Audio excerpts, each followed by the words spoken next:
Hello student, ಈ ಒಂದು ವಿಡಿಯೋದಲ್ಲಿ ನಾವು ನಿಮ್ಮ MBA ವಿಷಯಕ್ಕೆ ಸಂಬಂಧಪಟ್ಟಂತೆ ಕಾರ್ಪೊರೇಟ್ ಕಮ್ಯುನಿಕೇಷನ್ ಈ ವಿಷಯದ ಮೇಲೆ ಕೇಳುವಂತಹ ಅತ್ಯಂತ ಪ್ರಮುಖ ಪ್ರಶ್ನೆಗಳು ಏನಿರುತ್ತೆ ಅನ್ನೋದ್ರ ಬಗ್ಗೆ ಡಿಸ್ಕಷನ್ ಮಾಡೋಣ.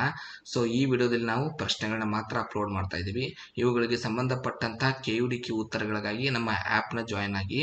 ಆ್ಯಪ್ನ ಯಾವ ರೀತಿ ಜಾಯ್ನ್ ಆಗಬೇಕು ಅನ್ನೋದನ್ನ ಸಪ್ರೇಟ್ ಆಗಿ ನಾವು ವಿಡಿಯೋನ ಅಪ್ಲೋಡ್ ಮಾಡಿದ್ದೀವಿ. ಅದನ್ನು ನೋಡಿಕೊಂಡು ನೀವು ಶಾರ್ಟ್ ವಿಡಿಯೋನ ನೋಡಿಕೊಂಡು ಜಾಯ್ನ್ ಆಗ್ಬೋದು. ಮೊದಲನೇ ಪ್ರಶ್ನೆ, ಎಕ್ಸ್ಪ್ಲೇನ್ ಕಮ್ಯುನಿಕೇಷನ್ ಬ್ಯಾರಿಯರ್ಸ್. ಎರಡನೇ ಪ್ರಶ್ನೆ, how to minimise the communication barriers. Next ಪ್ರಶ್ನೆ, explain classification of or types of communication. Explain 7 C's of effective communication.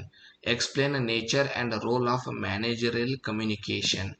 Explain process of communication. Write a note on effective communication. Explain characteristics of a successful communication.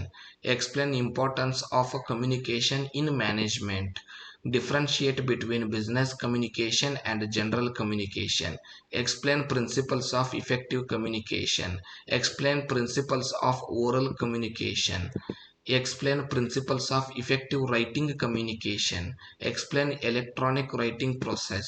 Explain types of written communication in organization. Explain video conferencing. Explain group discussion. Prepare a business proposal. Prepare a business memo. Prepare a CV. Prepare PowerPoint presentation. Write email. Write business report. Write business plan. Write business meeting. Write business letter. These are the important questions for corporate communication. In next video we will meet with another topic of your MBA subject. Till that, thank you.